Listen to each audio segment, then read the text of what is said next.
Nada, solo que es muy escuchado, ¿no? Ahora, creo yo, mi entorno. Para ti, Mariana, qué involucra una salud mental saludable? Creo que lo mental tiene que ver con otros aspectos, se podría decir externos, ¿no? Que están directamente involucrados con la persona. Tiene que ver con lo social, con lo político, bueno, lo social que tiene que ver con la cultura, costumbre, y la psicología que se maneje dentro del entorno donde esté. Porque es como, sí, justo lo vi en una pirámide. Me acuerdo que alguien lo comentaba de que nosotros tenemos una pirámide de vida en la cual si sostenemos las tres adecuadamente, vamos a tener una adecuada vida o calidad de vida, traducida también como una adecuada salud mental, que tiene que ver con lo social, económico y psicológico. Es decir, que si la economía de uno puede de repente no estar necesariamente bien, puede afectar su salud mental o en la psicología de la misma o también del entorno de él o ella. En lo social igual. Si la situación política o la situación o los problemas sociales que pueda presentar o vivir una persona no está adecuado, en orden, o parte de, creo que va a influir también en la persona. Así que cuando se habla de salud mental, creo que también se debe hablar de los factores que involucran, porque ello es parte del concepto de salud mental, creo yo. Claro, es que en lo social también está hablado sobre la salud física, pues, ¿no? Que tiene que ver con la salud pública que pueda promocionar dentro de un gobierno, de repente tiene una guía, es decir, una nutricionista que pueda guiar, porque creo que está estrechamente relacionada a la salud física que pueda tener la persona con la salud mental, porque por más que tú digas que soy feliz y no comas saludable, no vas a tener una adecuada salud mental y se va a ver reflejado quizás en ciertos rasgos de la personalidad. Y creo que más allá de eso, se podría definir la salud mental como el estado de la persona, un estado de la persona involucrando lo físico, lo social, lo económico y esa capacidad de poder afrontar ciertas situaciones o circunstancias de la vida cotidiana, creo yo, porque de esa forma mantienes un equilibrio entre las cosas que tienes y las que quizás te puedan dar. Creo que por eso, para hablar de salud mental, es importante hablar de esos factores externos. Por ¿Qué otro lado, consideras tú? claro, claro, total, o sea, son un conjunto de variables, ¿no? Como, igual como tú lo definías previamente, ¿no? Y no hay un concepto exacto de cómo uno lo pueda catalogar. Sin embargo, siempre hay que tomar en cuenta varios aspectos para uno englobarlo y darle un buen concepto, ¿no? Va por ahí la idea también, ¿no? Por otro lado, ¿a qué crees que se deba las distintas problemáticas de la salud mental? Creo que la primera es la promoción quizás y la prevención de la salud en general que te pueda proporcionar el Estado o el gobierno quizás, ¿no? Esta me involucra directamente no solo en las personas que ya son adultos, es decir, entre 18, ¿no? Hasta, bueno, hasta mayores de edad, la tercera edad. Creo que el Estado, bueno, los gobiernos también están vinculados y también podría ser causa de no mantener una adecuada salud mental, ¿no? Iniciando con el concepto, ¿no?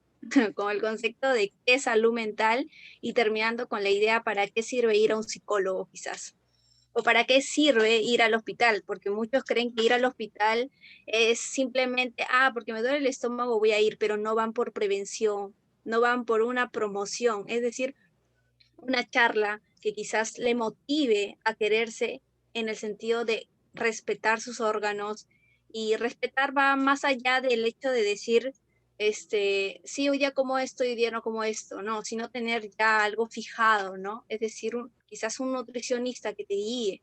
Y creo que hay una ausencia de ello y por eso es que hay consecuencias, no solo a nivel psicológico, sino también económico, en el sentido de que hay personas que gastan o invierten dinero en aspectos que se pudo prevenir.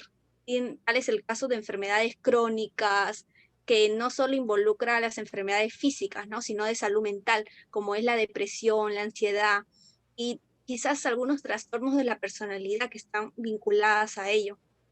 Creo que parte de esa prevención y promoción involucra directamente la educación también que se pueda ejercer.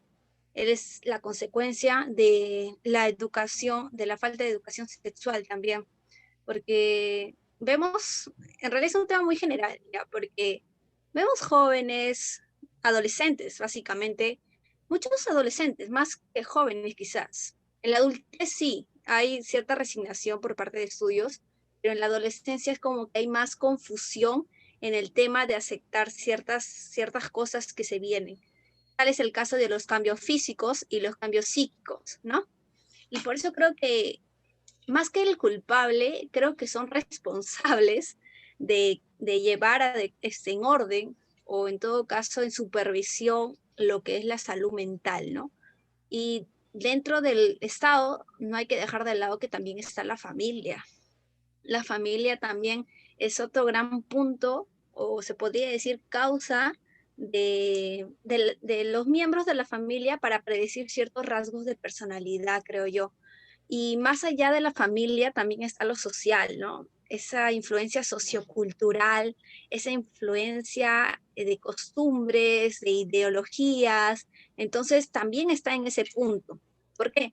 Porque bueno, en el caso si vemos en niños, ¿no? Si los niños no ven una adecuada percepción de, por ejemplo, qué es el amor, estos van a tender a creer que el amor quizás es sinónimo de violencia. Entonces van a crecer con esa idea de que el amor es violencia porque de repente vi a papá pegando a mamá y sin embargo ellos estaban casados o seguían juntos, ¿no? Entonces voy a aceptar que eso es normal. Y ahí él es el caso de que trayendo a la realidad, bueno, a nuestro país, es común ver personas que son antisociales, ¿no? Es decir, que las normas ya lo acostumbran a verlo, a romper las normas y no tienen cierto remordimiento.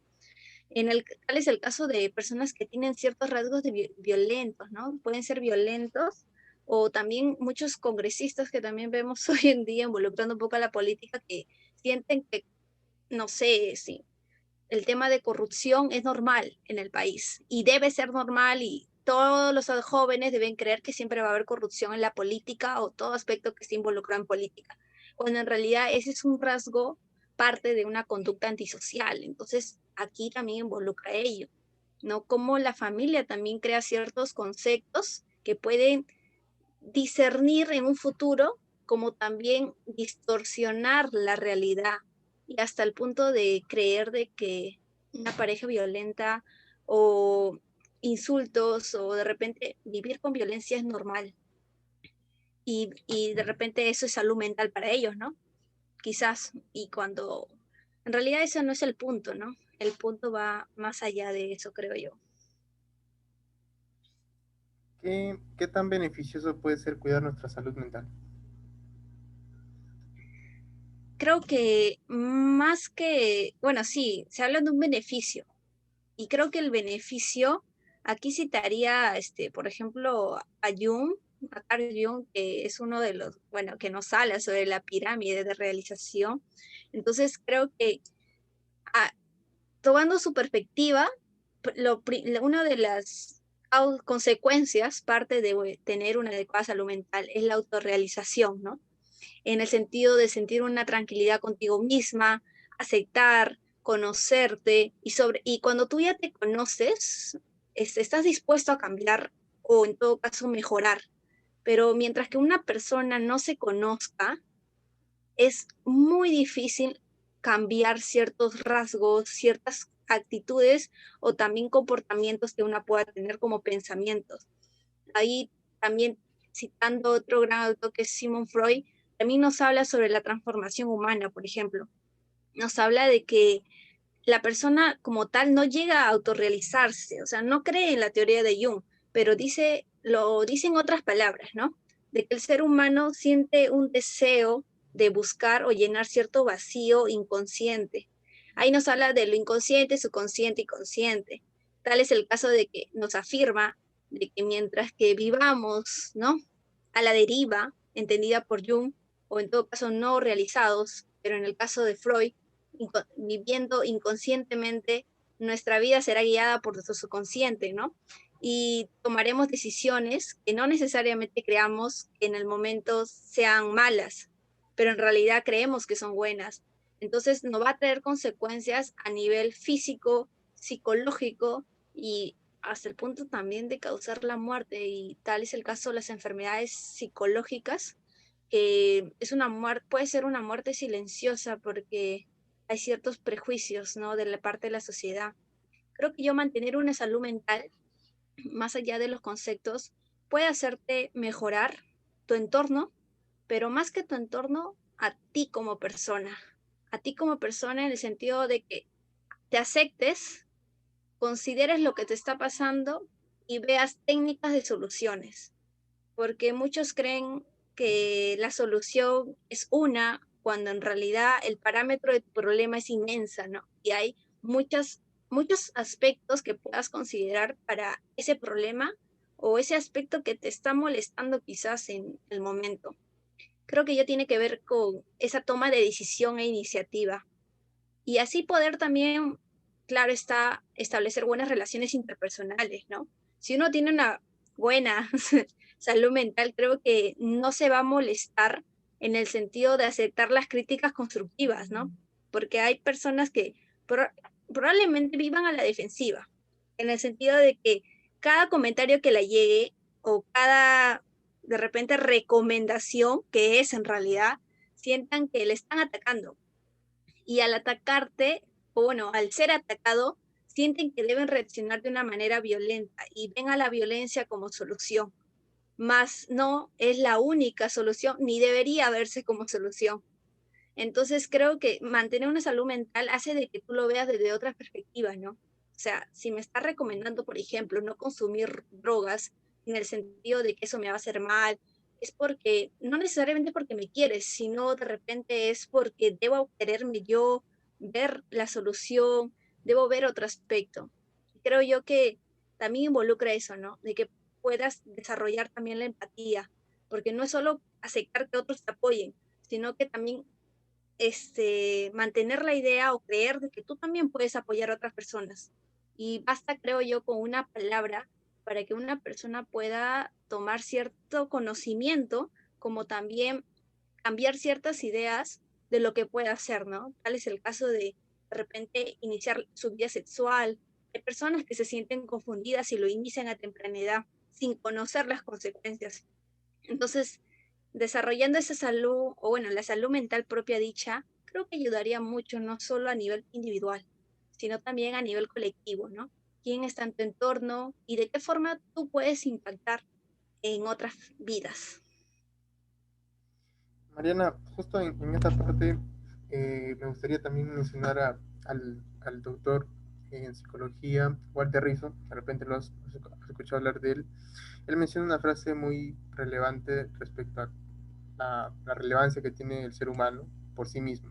Menciona una parte donde dice el, el ser humano, o mejor dicho, muy pocas personas dominan el deseo, pero la mayoría son dominados por él. ¿Qué es lo que tú tienes por ello? Perdón, creo que la última parte no te llegué a escuchar. No, la otra parte era, la mayoría de las personas se dejan dominar por el deseo. Muy pocas lo saben dominar y la mayoría son dominadas por el deseo. Ah, ya. Yo creo que ahí interviene un poco hablando de Freud y el psicoanálisis, que me llama bastante la atención personalmente. Creo que es lo inconsciente, ¿no? Que interviene lo subconsciente, que tiene que ver con esos deseos profundos que uno pueda tener, pero no son llegados hacia la realidad y que podemos tomar o atender a hacer cosas que probablemente en un futuro no vamos a arrepentir, perdón, pero no necesariamente en el presente. Lo digo probablemente porque hay personas que tienen estos rasgos antisociales y no hay cierto remordimiento en ellos, ¿no? Y hasta el punto de dañar a otras personas y causar hasta su muerte psicológica. Pero creo que el autor se refiere, involucrando también a Freud, de que uno a veces se deja llevar por el momento, por las personas, por la presión social, por los prejuicios, estereotipos, realidad política, quizás enamorado, enamorada, esa codependencia que puedas tener con ciertas personas y generen en ti de repente violencia, de repente tristeza, cierta ansiedad, cierta depresión, y puedas tender a tomar decisiones fatales que no pueden, sino van a afectar a tu vida psicológica y física. Tal es el caso de muchos accidentes automovilísticos que pasa con jóvenes, ¿no? Por el hecho del consumo de alcohol, que a veces algunos consideran que al no ser una sustancia ilícita en ciertos países, es aceptado en la sociedad. Sin embargo, no reconocen las consecuencias propias que pueda causar en uno. Creo que se refiere en ese sentido, ¿no? De que a veces uno se deja llevar por el momento, pero no, su foco de atención o su foco atencional no llega a percibir la realidad como tal. Y creo que eso pasa en diferentes circunstancias. Y también es explicado por doctores también, parte de la psicología, que hablan sobre la etapa del enamoramiento, perdón. En un primer inicio, y sí es cierto de que el amor sí es ciego, pues, porque nuestro foco atencional en el lado racional, durante los primeros meses no está encendido. En otras palabras, nosotros no percibimos la realidad de una adecuada forma. Quiere decir que no vemos el peligro. Al no ver el peligro, tomamos decisiones precipitadas, por más que nuestros padres nos digan esto que el otro, o nuestras de repente, amigos, amigas. Entonces creo que ese deseo se refiere en ese sentido, ¿no? A esas cosas que no se nos pueda presentar y que a veces no podemos actuar en el momento de una forma racional y actuar de repente con nuestro subconsciente, si referimos al psicoanálisis, o quizás si nos referimos de repente a Carl Jung, puede ser por la falta de autorrealización y conocimientos de nosotros mismos. Como también lo hablaba Karen Horney, ¿no? También hablaba sobre el aspecto de que no conocemos nuestro entorno. Al no conocer nuestro entorno, no vamos a saber a dónde ir y nos vamos a perder en el camino. Hablando justamente de el enamoramiento, el amor a primera vista, ¿se puede dar? Creo que el enamoramiento a primera vista no existe necesariamente. Para mí, claro está que existen autores que lo afirman que sí. Yo no creo que sea enamoramiento, sino sea una atracción física, o quizás no necesariamente física, sino que psíquica, porque justo, bueno, Freud también nos habla sobre esa atracción, nos habla de la idea de que nosotros no conocemos por casualidad a las personas, sino que ya está previamente reservado en nuestro subconsciente y que en un futuro lo vamos a ver. Y por eso es que sentimos atracción. Y creo que se refiere más a atracción que ese enamoramiento propio dicho, ¿no? Porque el enamoramiento creo que tiene un proceso, un proceso para, bueno, básicamente para conocer todo, bueno, no todo, la esencia de la persona, porque es muy complejo estudiar a la persona, hasta los psicólogos no podemos ni determinar 100% y decir que esto va a pasar al 100%, sino que hay cosas que también tienen su margen de error. Pero creo que el enamoramiento es otro aspecto y a veces se confunde, siempre creo yo, con la idea de atracción, ¿no? Esa idea de gusto quizás. Los gustos son pasajeros, considero, porque, porque es propio de tus ojos, ¿no? Y por eso se dice que la belleza es relativa, y cada uno tiene su concepto de belleza. No es que sea bonita, sea fea, sino que para ti no necesariamente sea una persona que cumpla con ciertas expectativas de belleza que tú tengas. Quizás estén arraigadas con ideas culturales. ¿Por qué? Porque vemos que hoy en día, bueno, desde siempre han existido muchas culturas que llegan a la belleza de otra forma. Y vamos a ver la gran diferencia, por ejemplo, entre la belleza latinoamericana y la asiática, por ejemplo, la europea con Asia, ¿no? Vemos totalmente diferente. Entonces creo que llega a ser una atracción, porque el ser humano siempre está en constante movimiento y si no lo está externamente, creo que es algo interno. y a veces uno llega a provocar atracción no necesariamente por una persona, sino una persona humana, me refiero, sino también por animales, por cosas, objetos, y perdón, tiene que ver con ese aspecto, ¿no? Creo que si te atrae algo, creo que tiene que ver con esa posesión que tú quieras tomarlo, más que dejarlo y aceptar que esa persona es libre, ¿no? En el sentido de que va a haber un día donde de repente no sean compatibles y tienes que aceptar la idea de que eso no va a seguir. Por eso considero yo que es más atracción que enamoramiento a primera vista. Y previo al enamoramiento, imagino que debe haber un amor propio. Claro, claro, justo un día hablamos, perdón, sobre esa idea de autoestima, ¿no? De conocerte, quererte, y que es muy tocado, es muy hablado y me emociona, pero me entristece un poco, me trae cierta nostalgia al saber de que no necesariamente hay una autoestima en uno, sino que uno cree tener la autoestima por el hecho de aceptación de parte de otras personas. ¿Qué tiene que ver con ello? Tiene que ver con la idea, por ejemplo, ¿no? Hay personas que creen tener una autoestima elevada y la aceptación de su persona, pero si hay un análisis profundo, en ese sentido, una técnica de observación, podemos evidenciar que no necesariamente la persona se acepta, sino que espera que los otros le acepten para que esa persona se acepta. Pero la persona ha distorsionado la realidad en el sentido de confundir qué es la autoestima y qué es el autorreconocimiento de uno mismo, ¿no? Y por ello, más allá de ello, creo que es necesario conocerse. Y a veces toma toda una vida, toda una vida, porque justo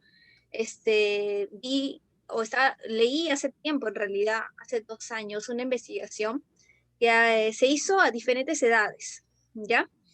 Se hizo a la tercera edad y también lo que más me llamó la atención fue la de la tercera edad, porque la tercera edad se hablaba de que muchos no se conocían a sí mismos o creían conocer a su pareja, porque también tomaron una entrevista a parejas y se dieron cuenta de que realmente no estaban enamorados, sino agradecidos.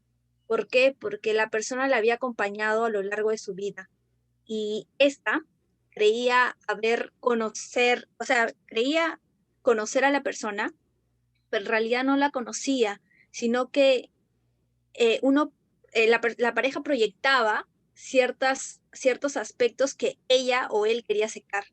Tal es el caso que vi de una pareja, de que una señora veía en su pareja a su papá, por ejemplo. Veía a su papá. Ella sentía que era su papá, como que en una reencarnación. Por ejemplo, el señor se llamaba Rodolfo y su papá se llamaba Juan y él veía a Juan y no veía a Rodolfo. Y como o sea, la señora le aceptaba a su pareja, a su esposo, el, el esposo se aceptaba a sí mismo y no necesariamente tenía una autoestima, sino que se sentía agradecido porque alguien más le aceptaba. Y por eso es que se llegó a cierta conclusión de que a veces las relaciones matrimoniales llegan al éxito, se podría decir, porque muchos consideran que el éxito es el tiempo que tú tienes como matrimonio, pero no necesariamente es el tiempo, sino es la calidad de vida que puedas tener durante el proceso. Pero ellos llegaban a la conclusión de que a veces uno distorsiona la idea de conocer a la persona y de conocerse a sí mismo hasta el punto de depender de otra sin darte cuenta. Y poco a poco terminabas confundido, ¿no? Y muchos de ellos querían conocerse y en su tercera edad se iban conociendo. Y creo yo que eso pasa ahora, ¿no? Porque hay personas que no llegan a conocerse y a mí me ha pasado que a veces cambio ciertos gustos y no necesariamente tengo un gusto de repente por un color, por una comida, sino que me gustan muchas comidas y obviamente que me faltan comer más comidas. Y espero que me den la vida para poder hacerlo, ¿no? Entonces, creo yo que es esencial conocerte y luego de conocerte ya viene el proceso de aceptación, creo yo.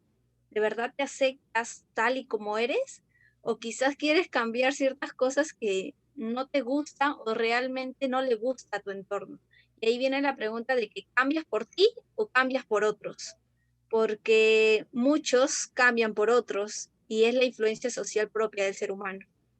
Y ahí viene el tema de que no se conocen necesariamente, sino que lo hacen por una aceptación externa, ¿no? Es un poco difícil de lidiar con eso porque creas dependencia o codependencia sin darte cuenta. Hasta provocar también, creo, un apego, pues, ¿no? Creo que sería también otra Sí, consecuencia, ¿no? Sería, ¿no? Y justamente entrando a esa parte de que tú crees, o mejor dicho, tienes un pensamiento de que te afectan por otras personas, ¿crees que lo mismo se esté dando en las parejas cuando no se separan? Muchas veces no se separan no porque sea algo violento, sino porque tienen la esperanza de que algún día va a claro, cambiar. sí, creo que sí, ahí viene esa explicación de por qué se sigue conviviendo con la persona que te causa violencia, sea hombre, sea mujer, porque la violencia no es solo física, sino que también es psicológica. Y viene el caso de que algunas parejas normalizan ciertas conductas, ¿no? Tal es ahora el caso de las redes sociales, de que creen que ser tóxicos, ser tóxicas, como lo llaman, ¿no? Es normal, ¿no? Es normal, por ejemplo, llamarle a tu pareja 20 veces y si no te contesta debes seguir llamando o llamar a sus amigos, por ejemplo. Entonces, llega el punto de que normalizan conductas antisociales. Y por eso creo yo que se tienen ciertos rasgos antisociales en las personas y que no tienen remordimiento, creen que es normal, ¿no? O sea, si yo le llamo a mi pareja o por la más cantidades que le llamo, le mando mensaje, es la cantidad que yo le quiero o la cantidad que yo le demuestro amor. ¿Por qué? Porque yo al enviarle 30.000 corazones, por ejemplo, es amor y va a ser amor y nadie me lo va a negar, por más que alguien me lo diga. Y creo yo que la persona, más que no conocerse, está viviendo del comentario quizás externo, o quizás con un subconsciente que está guiado, ¿no? Y que no nota la realidad. Y justo veía yo una terapia, que era la terapia cognitiva, conductual, que hablaba sobre el cambio de ideas, ¿no? De perspectivas. Vi la terapia cognitiva de Beck, que, bueno, el autor es Beck, que habla sobre cómo esa terapia puede ayudarte a cambiar ciertos sesgos, mitos, creencias, tabús, prejuicios, hasta estereotipos que te ha inculcado no necesariamente la sociedad, sino que uno mismo también lo hace. ¿Por qué? Porque nos habla de que más allá que la sociedad nos diga cosas, uno tiene decisión por sí misma, en el sentido de aceptarlo, ¿no? Y a veces nosotros aceptamos sin darnos cuenta las consecuencias que pueda traer.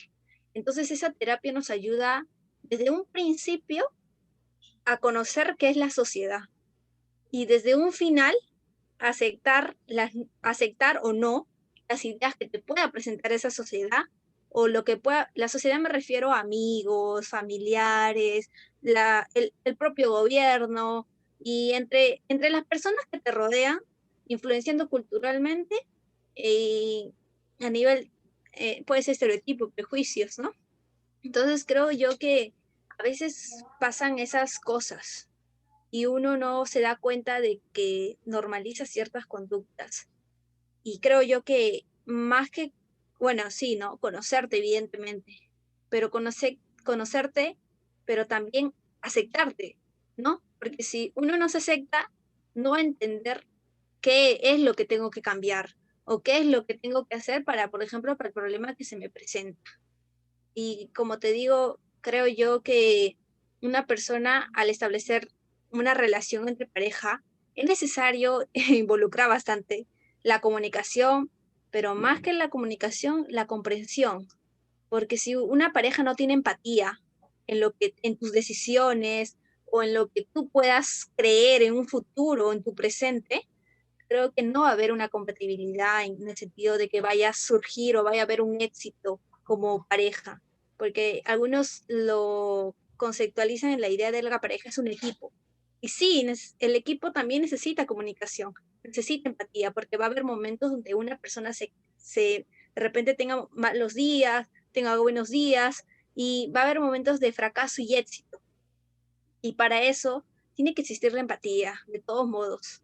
Si no existe una empatía, probablemente la pareja con quien estés no es que no sea la adecuada, sino que en su momento o en ese momento la persona no está yendo en orden contigo y probablemente no sea una persona que te esté haciendo crecer como persona, más que a un nivel económico quizás, porque hay parejas que sí crecen a nivel económico, pero tienen unos problemas que a veces las paredes solo lo saben.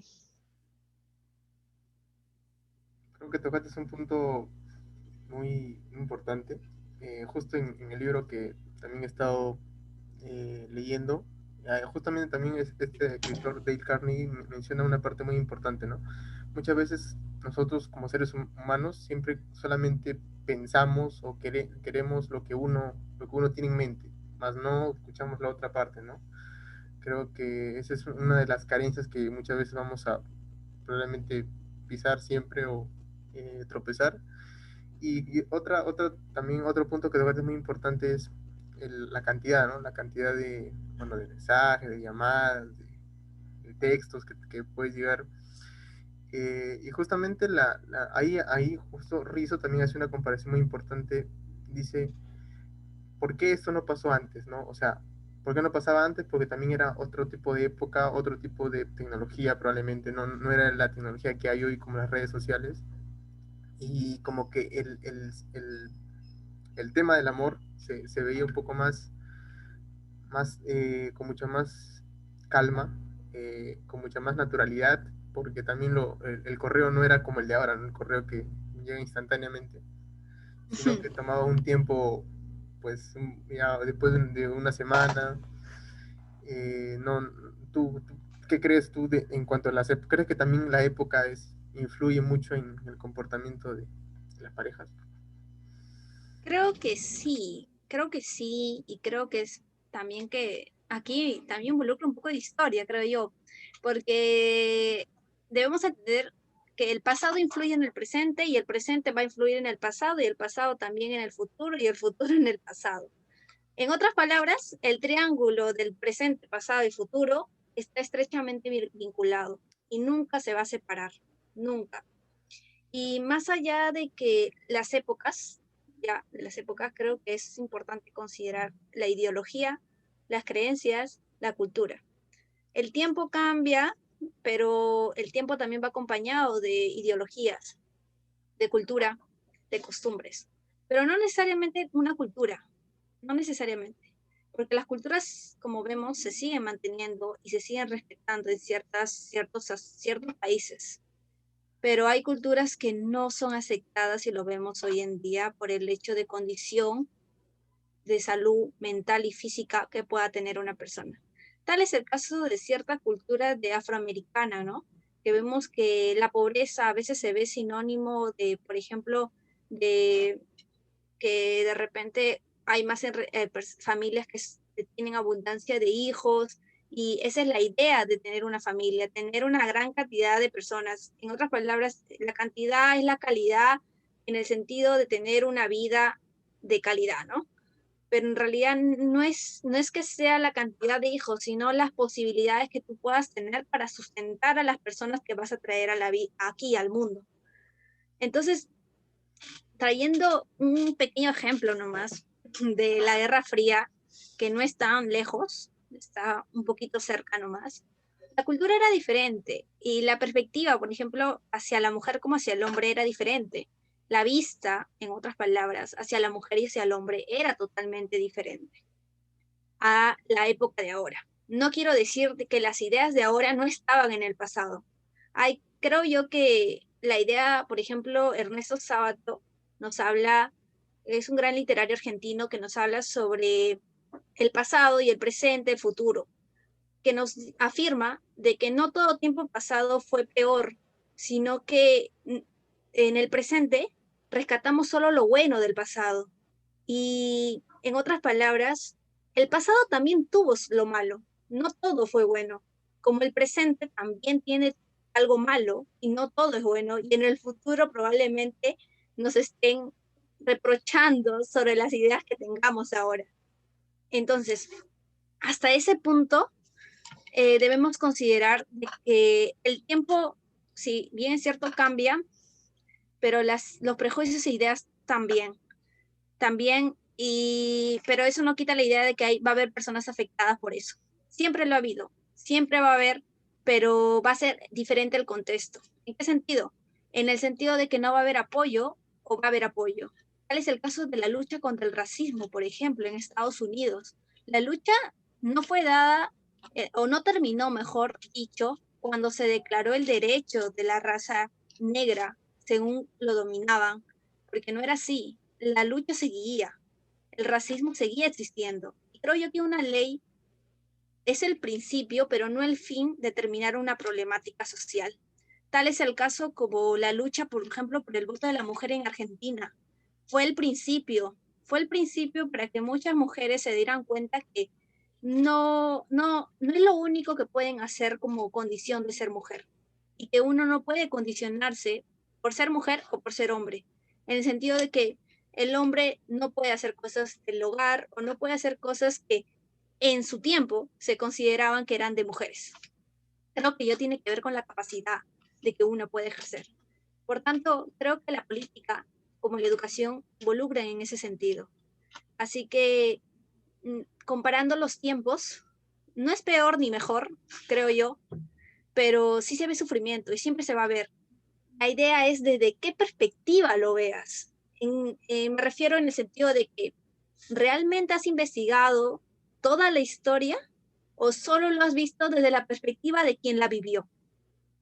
Y ahí viene a tallar el tema del sesgo, ¿no?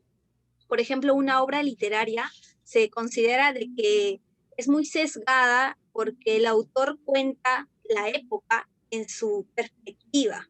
El autor pudo haber sufrido, pudo haber tenido ansiedad, pudo haber tenido de repente rasgos violentos, no sé, pero no necesariamente sea una verdad. Por eso es que se habla de la realidad, la verdad, perdón, relativa.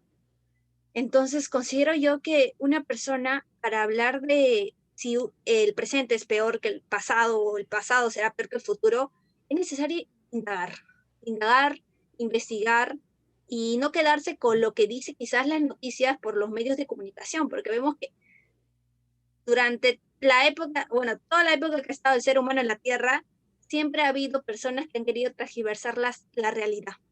Es la realidad, tu situación política, tu situación social y tu condición como ser humano y qué es lo que tienes que hacer, ¿no? Como hoy en día vemos la televisión, bueno, aquí en el Perú, una televisión basura, se podría decir, ¿no? Y se afirma en realidad, porque no enseña más allá de que una belleza superficial, creo yo. No solo por el hecho de repente victimizar a la mujer, no, sino que también muestra al hombre como una persona, bueno, como un ser humano violento, pero no necesariamente todos los hombres son violentos, como también muestran la idea de que muchas personas apoyan ONGs, ¿no? Apoyan ONGs y muestran ahí propagandas, etcétera, etcétera, pero no muestran su realidad de cómo es esa persona en su vida, de repente está instruyendo, solamente está brindando un beneficio económico para de repente en un 5 años lanzarse a un partido político, por ejemplo. Entonces ahí vienen los intereses individuales y debemos ver en ese sentido, investigar, indagar y darnos cuenta que podemos mejorar ciertas cosas que están pasando en nuestro presente, pero no debemos descuidar el pasado, porque el pasado nos enseña a ver qué pasos quizás no debemos tomar y qué pasos podamos ver como opción. Y más allá de la condición de la mujer que se ha visto, también está la condición del hombre, ¿no?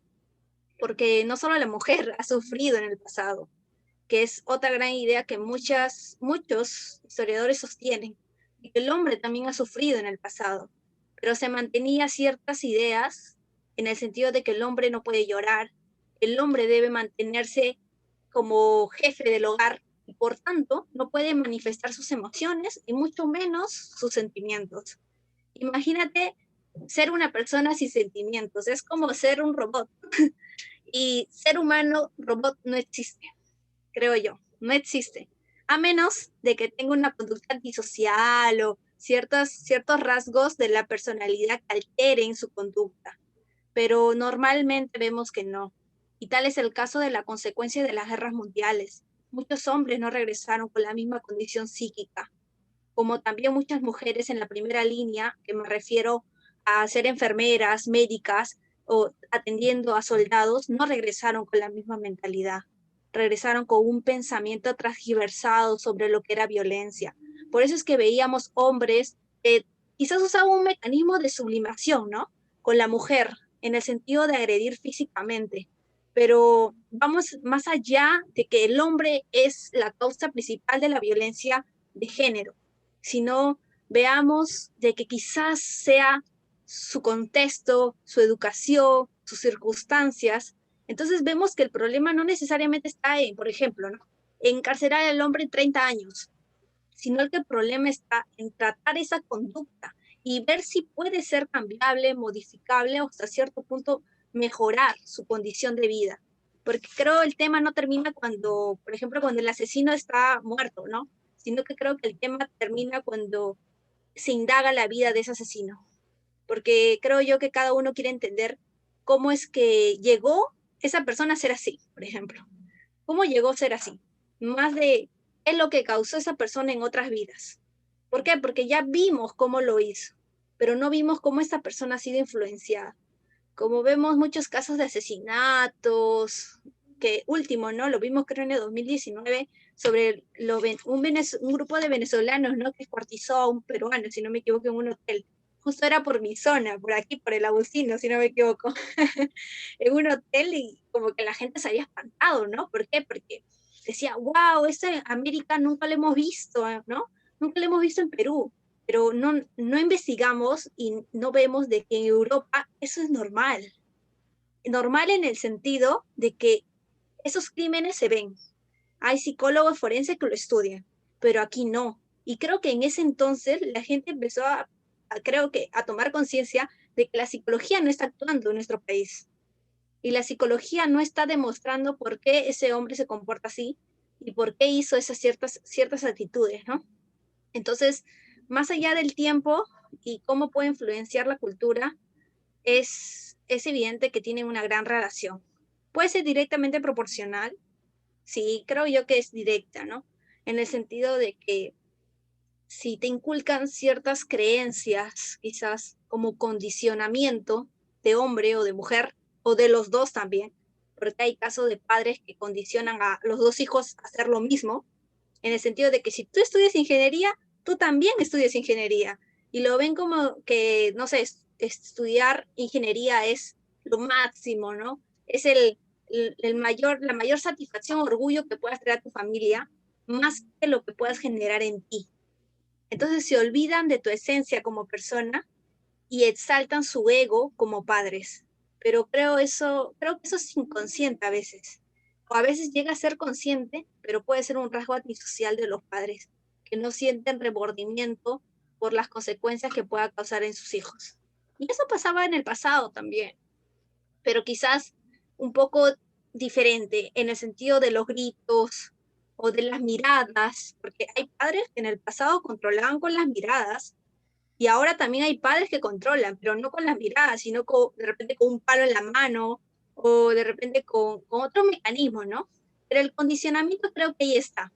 El reforzamiento, las conductas también están, porque antiguamente también había reforzamiento de conducta, sino que se mostraba de otra forma. Así que creo yo que no hubo, todo tiempo pasado no fue mejor, creo yo.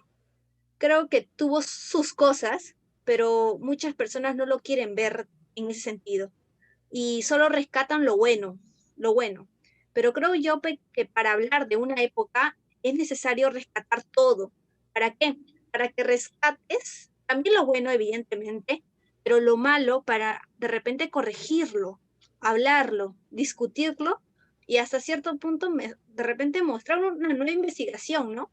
Como en el pasado era la mentalidad sobre, por ejemplo, sobre el hombre y cómo en el presente la mentalidad hacia el hombre, ¿no? Entonces, si vemos esas perspectivas, nos damos cuenta que realmente el mundo ha cambiado, o realmente la sociedad ha cambiado, y vemos si la cultura influye o no influye.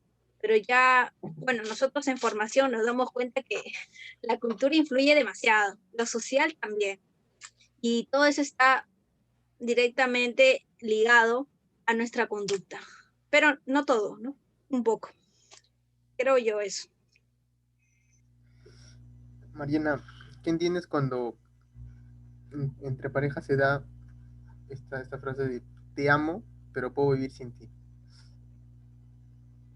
Creo yo que es la aceptación de la independencia de uno. Porque justo hablando un poco de nuevo a Jean-Paul Sartre, él nos habla sobre el amor. Por ejemplo, te cuento un poco su historia de amor, ¿ya?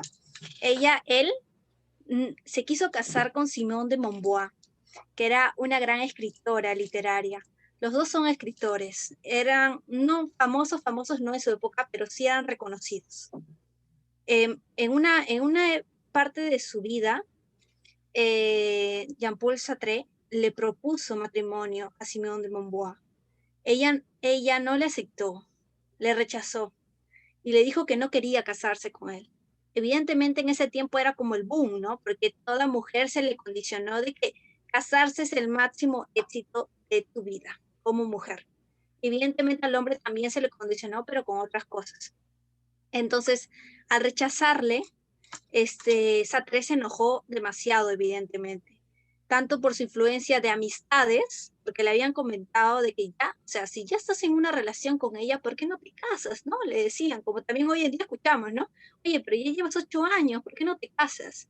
Y Jean-Paul Sartre, en su condición de que pensaba de que Simeón de Beauvoir no la amaba, viajó por el mundo, se fue de Europa y viajó por América y así, estuvo viajando.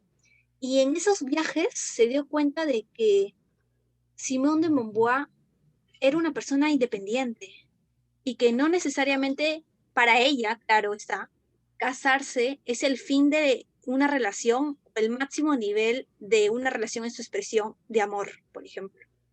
Entonces se dio cuenta de que no necesariamente tengo que casarme con la persona que amo para llegar para llegar a seguir amándola o para que ella me siga amando, sino que basta con que ella me respete, yo le respete, se vea la empatía y sobre todo el amor. Entonces, cuando Sartre volvió a Europa, se cruzó con Simeón de Beauvoir, habló Sartre con ella y le dijo que quería volver, que había sido un idiota, ¿no? Porque se había ido no pensando, sino usando el lado irracional, ¿no? En el sentido de que tenía miedo de que iban a decir sus amigos, de que iba a decir sus padres, porque en ese tiempo estaba mal visto también que una mujer te rechace, ¿no? Entonces, Simón de Montbois le dijo que no había motivo de por cuál separarse de Sartre, porque ella todavía lo amaba. Y le explicó y le dijo, yo también cometí el error en no explicarte de que el matrimonio para mí no es la finalidad de la mujer. Entonces creo yo que todavía podemos seguir en una relación. Sartre aceptó y ahí salió su gran frase de su libro. No me recuerdo bien el nombre del libro, pero tiene que ver con algo de Digeversar, creo. Sartre sacó su libro y mencionaba de que el amor no es una posesión. El amor es la aceptación, la independencia, porque si tú crees que es una posesión, estarías mostrando a tu pareja como objeto. Y si tú te enamoras de un objeto, no sería amor de verdad. Sería un amor efímero y sin consecuencia de recepción de amor. Entonces, llegando a esa historia de Sartre, que me llama mucho la atención, creo yo que cuando mencionas esa frase, involucra ello, ¿no? En el sentido de que Sartre entendió de que Simone de Beauvoir era independiente, era una mujer independiente y que no necesariamente iba a estar toda la vida con él, pero sí en el presente se amaban. Entonces entendió de que en un futuro quizás se separe, pero él no le dejaría de amar y tampoco se moriría si es que ella o él se dejan de amar, porque entendió que más que amar, uno tiene que amarse a sí mismo para aceptar lo que pueda mejorar o lo que también cometió, para de una manera u otra mejorar tu vida, ¿no? Tu condición de vida. Entonces creo yo que a veces existe esa idea de condicionamiento, codependencia o ese apego que puedas tener con tu pareja, que llega al punto de que te idealizas cosas, ¿no? Idealizas cosas y ves cosas que no hay, como que ves fidelidad, pero en realidad no hay. Por ejemplo, ves demostración de afecto, pero en realidad no lo hay. Y así podemos seguir hablando de lo que hay y no hay en una pareja. Sí, sí. Entonces, creo que a veces las parejas distorsionan ciertas realidades y es porque no hay una independencia de sí misma. En otras palabras, justo como hablábamos, no hay una autorrealización, no hay una autoestima, o como desean llamarlo o nombrarlo varios autores. ¿Por qué? Porque esta creo que te detiene en tu tiempo de vida. En tu largo tiempo que tú puedas tener como ser humano, te detiene y no te va a dejar avanzar. Y si vas a avanzar de repente en el sentido de tener relaciones que te van a dañar emocionalmente, no que te van a construir, porque estás dispuesto a aceptar a una persona que va a posicionarte como objeto, pero no una persona que va a saber aceptarte y decirte que va a haber un momento de que todo pueda acabar, que no será el fin de la vida, ni el fin de su historia de amor. Entonces, creo que uno debe entender en ese sentido de que todos somos libres, sea hombre, sea mujer, ah, de que debemos de liberar a la persona y debemos no tratarla como objeto, como decía Sartre, sino aceptar el amor, amarlo, respetarlo y sobre todo sentir esa empatía, ¿no? Con tu pareja. Creo que se refiere en ese sentido. En- a ver, muchas veces las parejas en mi entorno, no sé si a ti te ha pasado lo mismo, suelen indicarte o denominarte, como dice, yo pertenezco a la vida de tal persona. ¿Tú cuál crees que sería lo mejor? ¿Pertenezco o participo? Creo que justo como estamos hablando, creo que es más participar, ¿no? Porque por un primer momento, porque no sabemos qué pueda pasar mañana, qué pueda pasar acá 10 años, 20 años. Entonces, lo que sí sabemos es lo que está pasando en el presente, lo que podamos hacer como pareja o como amigos también, porque hay amigos que se aman más, que demuestran un amor tan puro que a veces se confunde como pareja. Y la amistad muchos dicen que no tiene fin, pero sí tiene fin. Tiene fin cuando esa persona no te respeta, no hay una empatía, no hay un buen aconsejamiento, no hay una relación que te pueda construir como equipo. Porque todas las relaciones, creo yo, es así y debe ser así. La relación de familia igual, no porque sea tu familia vas a estar 30 años con ellos, no. Tú debes aceptar de que hay personas que no te van a hacer bien, y si esa persona es tu mamá, tienes que decirle, tienes que dejarte o en todo caso hablarle y comunicarle. Porque muchos confunden la idea de que, porque es tu familia, debes seguir con ellos, no sé, toda la vida, deben comer en la misma mesa, pero a veces esa familia daña más que un amigo. Esa familia te hace más daño que una pareja o que de repente un hijo, ¿no? Te hace más daño y cada día te va matando psicológicamente, en el sentido de menospreciarte, criticarte, meterte prejuicios, estereotipos y no te construyes como persona. Entonces creo que cada uno de nosotros influimos en la vida de todos, de una manera u otra, sea para bien o sea para mal, pero vamos a influir en una vida y tenemos que asumir ese rol de que si vamos a influir en alguien en el presente, somos partícipes de esa parte de la vida, pero no somos quienes le va a acompañar hasta su último respiro. No, no somos. ¿Por qué? Porque no tengo una máquina del tiempo para afirmarte de que probablemente yo te acompañe a ti hasta que mueras, por ejemplo, pero sí te puedo asegurar que hoy o en este tiempo voy a estar escuchándote o voy a estar hablando contigo. Eso sí te puedo afirmar. O que de repente más tarde puedas llamarme, ¿no? Entonces, eso sí te puedo afirmar, porque eso es lo que yo tengo conocimiento en mi presente, no lo que tengo en mi futuro. Y a veces las personas retroceden al pasado también, no solo al futuro avanzan, sino retroceden al pasado y traen ciertas ideas que malogra a veces la relación, no solo de pareja, sino de amigos. ¿En qué sentido? Por ejemplo, ¿no?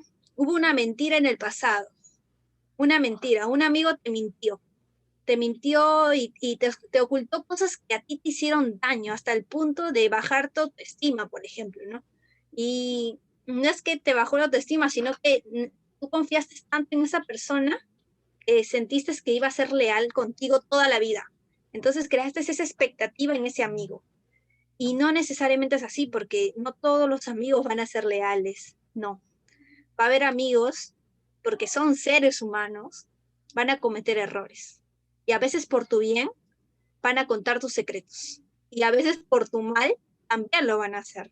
Pero te das cuenta que más que sea tu amigo es un ser humano, porque no hay ser humano de que no cometa error o no cometa de repente, bueno, si comete algo contra la justicia y es otra cosa, ¿no? Porque ya tiene que ver con el tema de la justicia. Pero creo que va en ese sentido, de que uno debe aceptar de que no somos dueños de la vida. Y esta pandemia nos ha enseñado, bueno, a mí me ha enseñado que mañana se puede ir cualquiera y pasado también. Y no necesariamente un familiar tuyo, sino quizás seas tú. Y debemos apreciar cada minuto, cada segundo y cada día. Ese minuto que nos regala a veces un amigo o una pareja o un abuelo o una tía es muy valioso, porque la vida a veces se va volando, como algunos creen, pero a veces no necesariamente se va volando, sino que tú no lo apreciaste tanto que pasó la vida muy rápido. Y de repente mañana tengamos 50 años, según nosotros, y en realidad ha pasado 50 años y tú no lo has apreciado y tú no lo has vivido y dices que la vida pasa rápido. Pero la vida no ha pasado rápido, sino que tú no has sabido apreciar cada minuto y cada segundo que te da la vida. O en todo caso tú también, ¿no? Porque la vida también depende de ti, porque si la vida solo dependiera del destino, uno no se nutriría bien, no iría al psicólogo de repente, no iría a un nutricionista, no sería su chequeo médico. Es necesario también tomar esas precauciones, ¿no? Creo que va en ese sentido, Jeremy. ¿Crees que luego del contexto actual, crees que ha obtenido mucho más relevancia la psicología? Creo que sí, porque ahora se habla por lo menos de psicología. Antes no se hablaba, o si se hablaba no se tomaba importancia, pero ahora nos damos cuenta que la realidad es diferente, que estar encerrados, más que encerrados, atrapados, diría yo, porque tú puedes estar en tu casa, puedes salir, pero ¿cómo estás como persona? ¿Te sientes libre o te sientes atrapado o siempre estuviste atrapado de repente en yo ya? Por ejemplo, Mariana, ¿te sentiste atrapado estos 18 años de tu vida contigo? ¿En realidad te da miedo la pandemia o te da miedo seguir contigo misma?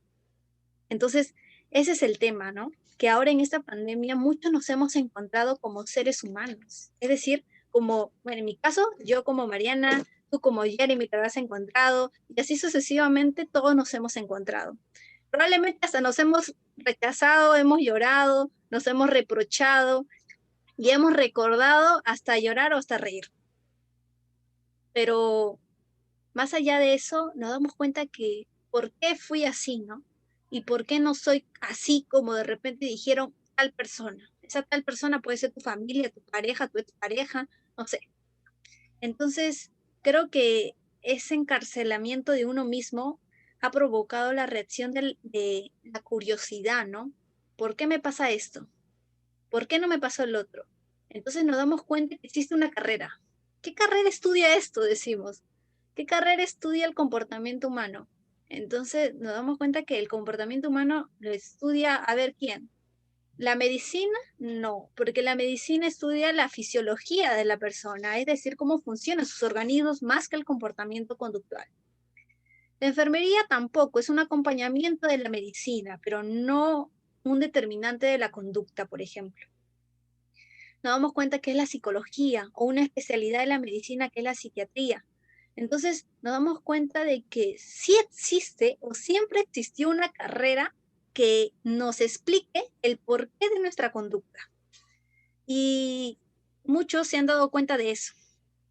Se han dado cuenta de que existe la carrera, por ejemplo, en un primer momento.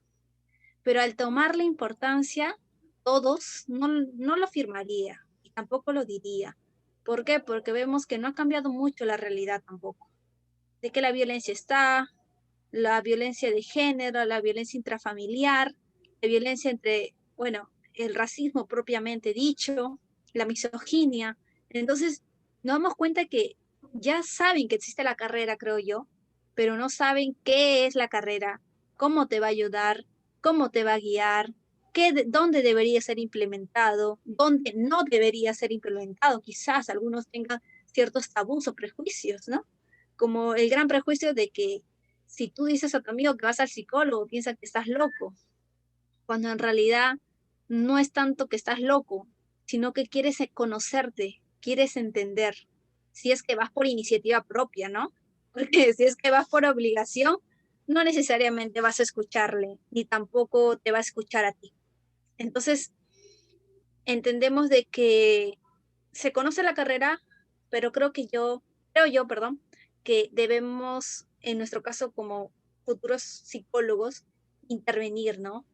Promover esta idea de que existe la psicología no solo como nombre o no solo porque estudia el comportamiento, sino que también puede enseñarte cosas, así como la medicina te enseña a tomar ciertos medicamentos para curar o aliviar tu dolor físico, también hay alternativas o técnicas de solución para cuidar y sobre todo mantener tu estado psíquico que tiene que ver con la salud mental, que es más, creo yo que es muy influenciable a la física, ¿no? Es decir, a tu estado físico y que los dos están estrechamente relacionados de una manera u otra. Si es que no vas al médico a hacerte tus chequeos, y si vas al psicólogo, por más que quieras pagarle, no sé, 10.000 soles al psicólogo para mantenerte bien, de repente sea un problema fisiológico y no te estés dando cuenta, y el psicólogo te lo dice, pero no te das cuenta. Entonces, ambos deben ir acompañados, ambos deben estar ahí. Entonces, creo que se está iniciando, sí, en el país, claro.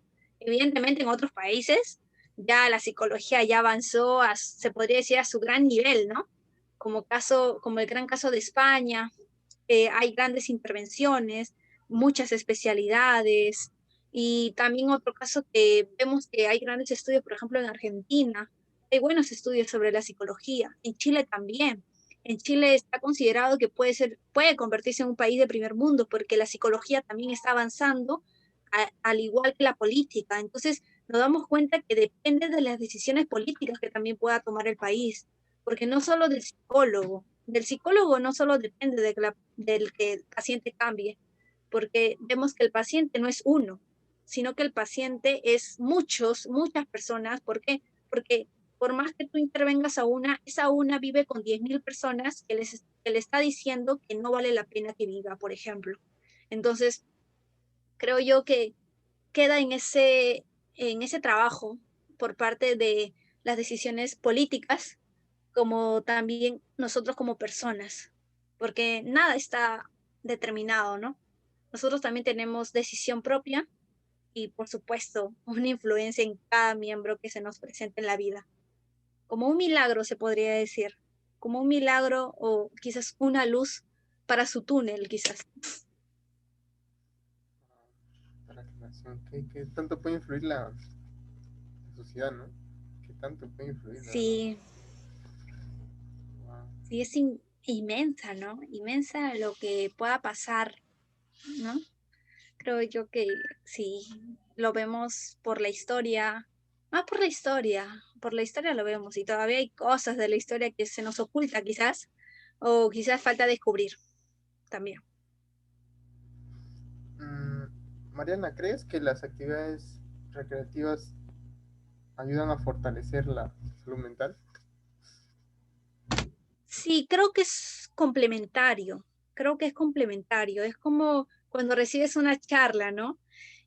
o sea, recibes una charla, ya me está informando, pero ay, ya tengo sueño, ay, ya sé que este doctor dijo eso, ya sé que él dijo eso, ya sé que en 1900 pasó esto, pero ya me aburrí, ¿no? O sea, llega un punto donde tu cerebro, y es mágico el cerebro en realidad, que el cerebro está configurado para solo prestar atención 10 minutos, a menos, El a placer, menos, busca el a placer. menos, claro, 10 minutos me refiero en el sentido de que esté mirando a otro lado, esté concentrado en ti, solo es 3 minutos.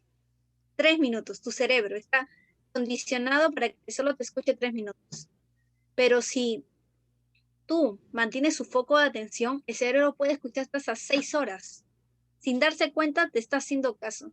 Es como un animalito que le muestra le estás condicionando así como a Pavlov. ¿Qué pasó? Igualito. Entonces, el ser humano necesita actividad física, no solo, bueno, también mental, evidentemente, ¿no? Por eso es que se recomienda también que parte de una salud mental es hacer ejercicio, no solo un ejercicio físico, sino también mental.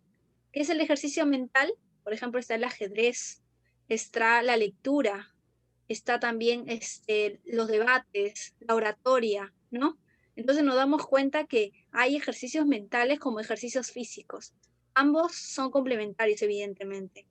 Y un dato curioso es que hacer el ejercicio mental equivale también a hacer un ejercicio físico porque llegas a quemar las mismas calorías, pero uno no valora o no conoce eso. Entonces, ahí vemos de repente la ignorancia, ¿no? O de repente esa falta de curiosidad de saber de que hacer o que tu hijo de repente esté conectado ahora, ¿no? O tu hermano, no sé quién que viva contigo esté conectado brindando clases o escuchando una clase, está quemando calorías si es que está pensando verdaderamente. Nos damos cuenta que está desgastando su mente, está ejercitándola si es que está investigando. Pero más a veces nos dejamos llevar por los ojos, ¿no? Porque el ojo también está acompañado por la percepción, que tiene que ver con que de repente tu hermano viene de hacer ejercicio y está sudoso, ¿no? Está sudoso, y sus ojos se ve cansado, entonces decimos, ay, este vago está toda la tarde con la computadora, no se cansa, que esto, que lo otro, pero en el fondo has quemado las mismas calorías que el que hizo ejercicio, pero mentalmente. Entonces, no hay, fuera de que no hay la apreciación, independientemente de que la familia desconozca ese aspecto, nos damos cuenta de que la actividad física también se necesita, porque no todo tampoco es mental, ¿no? Como tampoco no todo es lo que tú leas, sino lo que tú transmitas a otras personas. También es eso. Entonces, creo yo que es complementario para mantener activo la mente y sobre todo tu cuerpo también, porque la mente va acompañada del cuerpo. Si tú mantienes activo a la persona a quien atiendes o quien estás brindando la charla, tenlo por seguro que vendrá tus 10.000 charlas que harás después. Y te va a admirar quizás, sí, te va a admirar porque eres una persona que hace despertar a la gente y ahí tiene que ver con las habilidades blandas, esas habilidades sociales que tú puedas provocar en otras. A veces un chiste despierta a una persona, un chiste de un profesor, un chiste del orador, no sé, porque no todo es informativo, pues, porque imagínate todo informativo, seríamos como robots, pues, ¿no? Mejor póngame un cheat y que todo se grabe, y yo me grabo todo y no tengo la capacidad de discernir. Entonces creo yo que es necesario y complementario.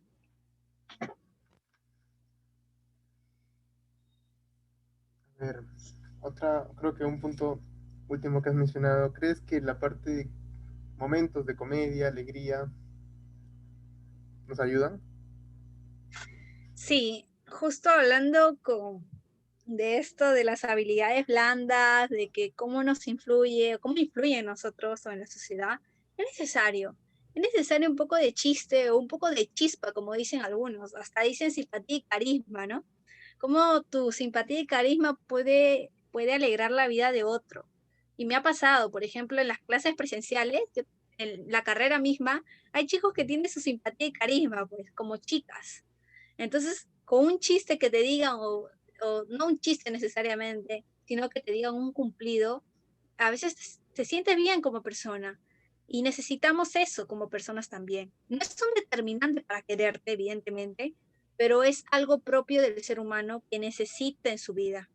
Es decir, que no una aceptación total, pero sí esas cosas que te alegran el día a día. Entonces, creo yo que también depende de la persona, porque no todos lo recepcionan de la misma forma, ¿no?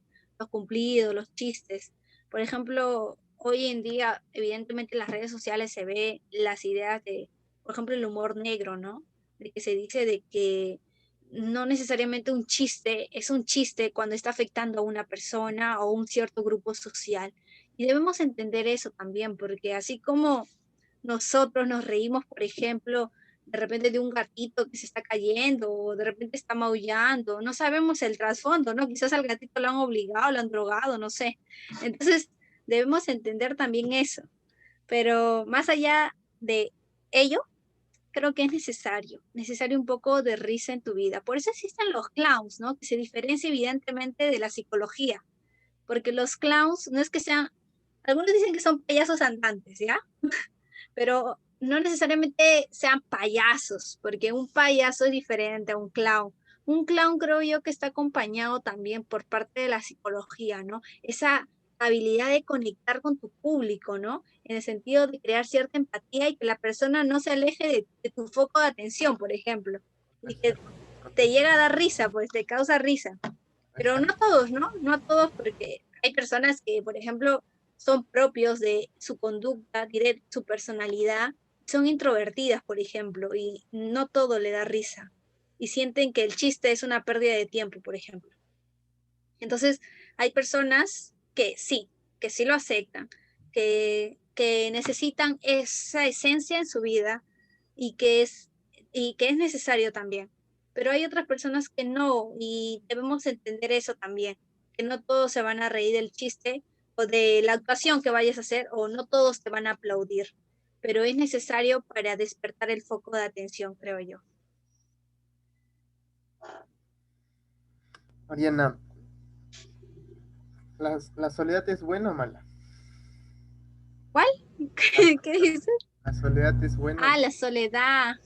Sí, justo escuchaba eso ya y vamos a entrar en contexto, porque la soledad es es poco hablada entre amigos quizás, porque uno cree que la soledad es estar solo literalmente, es decir, que no hay nadie a tu alrededor, ¿no? Otros creen que es en realidad sentirte solo o estar solo. ¿A qué te refieres con soledad? Esa es la otra gran pregunta, ¿no? Pero hablando de la soledad, de estar solo, diré sentirte solo literalmente, es decir, que no hay nadie a tu alrededor, algunos sienten un vacío, ¿no? Como que sienten que necesitan de alguien para que no se encuentren consigo mismas. Justo en el libro del Principito se habla de eso, ahora que recuerdo.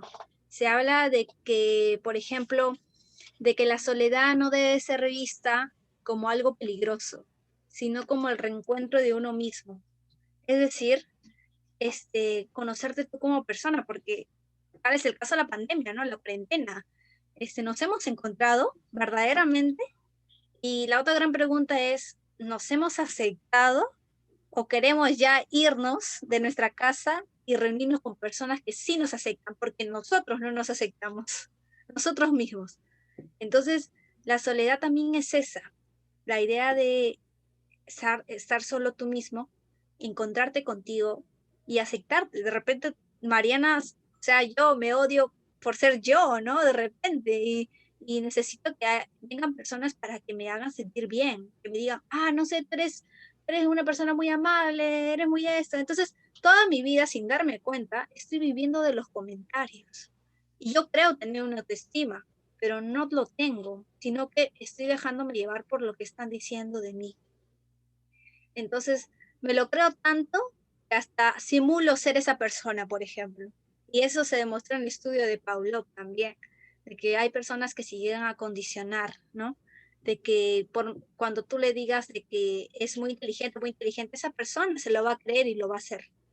Pero cuando esa persona inteligente se reencuentre consigo misma, no necesariamente se considere inteligente. Puede hasta llorar, puede gritar, hasta se puede violentar hacia sí misma.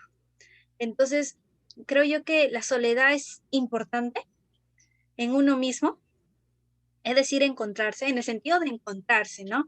Porque la soledad, en el sentido de rechazarse como persona, es un poco dolorosa quizás, y a veces no afrontamos la soledad como debe de ser, es decir, necesitamos de alguien, y no está mal, creo yo que no está mal, no está mal pedir ayuda, no está mal decir, oye amigo, tu amigo de confianza, evidentemente, ¿no? O tu mamá, porque tu mamá también puede ser tu amiga, como lo consideres también, le digas, no me siento cómoda conmigo, siento que hay cosas que han cambiado en mí, y de repente tu amigo te dice, ay, pero yo siempre te he visto feliz. No, yo toda mi vida he vivido de esta forma, ¿no? Entonces nos damos cuenta que detrás de una sonrisa hay una gran historia, una gran historia que no es contada. Y quizás nadie lo sepa, solo tú. Y cuando te encuentres, te sientas peor. Entonces necesitas entender que no necesariamente estás solo para afrontar tu soledad, una soledad interna, ¿no? Sino que también vas a tener acompañamiento. Sea quien sea algo espiritual también, ¿no? Porque muchos su soledad la afrontan con Dios, por ejemplo, con esa creencia de que Dios, bueno, Dios existe, Dios es el que me guía, quien me ayuda, y cada día lidio conmigo mismo porque, o conmigo misma porque Dios me acompaña, y yo me he aceptado porque Dios él, es el ser maravilloso que existe, ¿no? Por ejemplo, y no está mal, no está mal tener esa creencia, porque te hace sentir bien como persona y hasta hay personas religiosas como no, que no determina la religión para ser una buena o mala persona, ¿no? Sino determina tu conducta, tus relaciones, cómo te puedas relacionar con otras personas también. Entonces creo que yo te va por ese sentido, pero ya llevándolo a una psicopatología que tiene que ver con el equizoide y el equizotípico, ya es diferente, pues, ¿no? Ya nos damos cuenta que esos dos, bueno, rasgos de la personalidad, que ya es propia dicha de una psicopatología, es diferente, ¿no? Por ejemplo, el esquizotípico tiene la costumbre de literalmente estar solo porque quiere, no es porque necesita de compañía. Yo quiero estar solo, pero es por decisión. El que tiene esa patología, por ejemplo, ¿no? Esos rasgos, perdón, no necesariamente la psicopatología. Entonces, nos damos cuenta que vemos ese aspecto de persona, en el sentido que quiere estar solo porque se siente bien solo. Entonces, eso es considerado como una conducta que probablemente no la aleje de su normalidad, es decir, de ser una persona violenta. Vemos otras personas que sí es un poco más preocupante, ¿no? Las personas esquizoides, por ejemplo, de que tienen miedo, o sea, perdón, no se acompañan de las personas porque tienen miedo a las personas, no porque quieran estar solos o porque se sientan bien con su soledad física, evidentemente. Entonces, también es importante entender eso, ¿no? Porque no es solo es la idea de que, yo porque estoy solo estoy esto, no, sino que también hay patologías que se presentan en la personalidad. Y por eso creo yo que es necesario encontrarse con uno mismo, mantener la firmeza y si necesitamos ayuda, pedirla, aunque es difícil decir, oye, tengo esto, ¿no? Oye, me ha pasado esto, y nos damos cuenta, pues nos damos cuenta porque, mira, un gran ejemplo es los casos de violación y entre familiares. Muchas veces la persona que fue violentada sexualmente te lo dice cuando ya tiene 50 años, o te lo dice cuando tiene 40. No siempre, no te lo va a decir cuando ya pasó el acto coital, te lo va a decir después. Es muy poco probable que te lo diga en ese momento. Entonces, así como es la violencia sexual de parte del hombre a mujer o de mujer a hombre o viceversa, igual es el problema que nosotros podemos padecer como seres humanos. Es decir, esa carga emocional que tenemos de repente de años, ¿no? Una decepción, una ruptura amorosa, no sé, una, de repente, ilusión, ¿no? Ilusión que hayamos tenido, o de repente ese fracaso que creemos que fue el determinante para ser esta persona, por ejemplo, ¿no? En el sentido de que no me aceptaron en el trabajo, saqué mala nota, me saqué un cero, entonces me voy a morir. Entonces, creemos esas cosas y, y nos condicionamos, pues, Y evidentemente debemos disfrutar cada emoción en su momento, creo yo. Disfrutar, ¿no? Si te fue mal en ese día, llora ese día, debes llorar, porque si no lloras, ¿cuándo lo vas a hacer? Aunque no es fácil llorar, más ahora, porque toda tu familia te ve y te sientes observable quizás. A mí es importante una catarsis, pues, ¿no? Evidentemente, justo como dices. Arrastrarlo. No sirve, ¿no? Creo que ya no se convertiría en un sentimiento Sí, eh, claro, natural, sí, ¿no? Sino ya arrastrándolo, ¿no? claro, claro, hay cosas que vienen de años, a veces desde nuestra infancia, y no lo decimos, y no es fácil, o sea, cualquiera diría, ¿no? Ay, ¿por qué no te separas de tu pareja? Ay, sí, violento, no te das cuenta que te engañó con 20, por ejemplo, y tú dices, y tú solo te quedas callado, callada, y dices, no puedo, no puedo, ¿no? Y no ves más allá de seguir con esa relación, por ejemplo. Crees que es la única solución. Muchas veces Entonces, por no querer quedarte solo también, pues, tener miedo a la soledad, claro, ¿no? Se convierte en una excusa, claro, que no es válida. evidente, claro, evidentemente hay muchas causas para eso. Sí, es multicausal en realidad.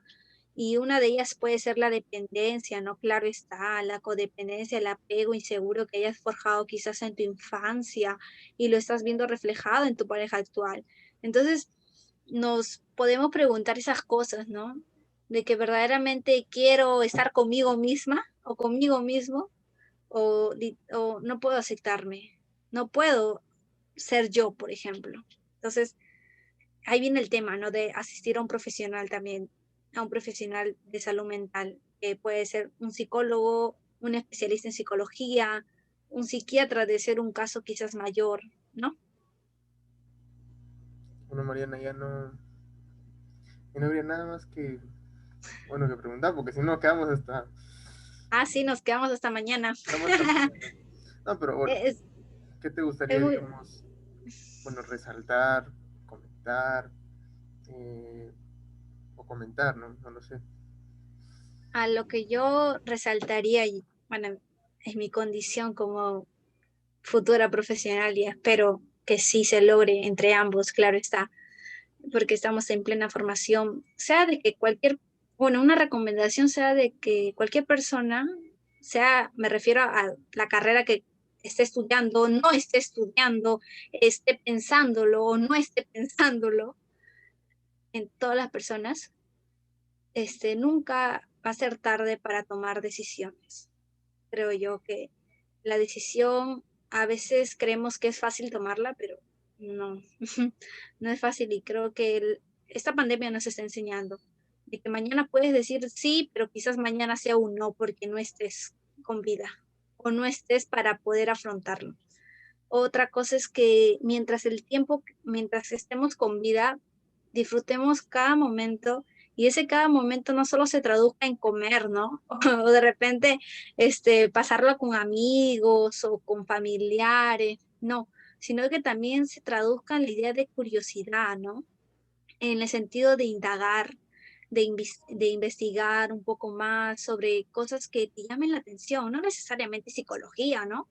Pero hay cosas que están muy vinculadas a la psicología, como también otras carreras que puede ser economía, derecho, ingenierías, que estén relacionadas con la psicología. De una manera u otra, todo tiene una relación, va a tener una gran relación. Y evidentemente no solo es leer, ¿no? Leer por leer, no, sino entrar en contexto, ver la realidad. Verdaderamente este autor es un autor que tuvo una personalidad que quizás o sea, no estuvo delirando cuando estaba escribiendo, sino que es una persona que estuvo totalmente lúcida.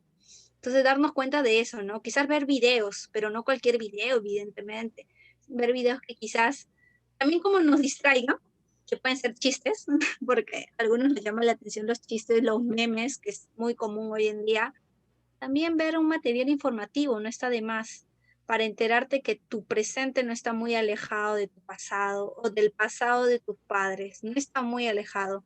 Así como nosotros como jóvenes tenemos o tuvimos como adolescentes tomar decisiones difíciles, nuestros padres, abuelos o la persona quien esté a cargo de nosotras y sean mayores de edad, también pasaron por esa etapa y también tomaron esas decisiones que a veces nos cuesta aceptarlo.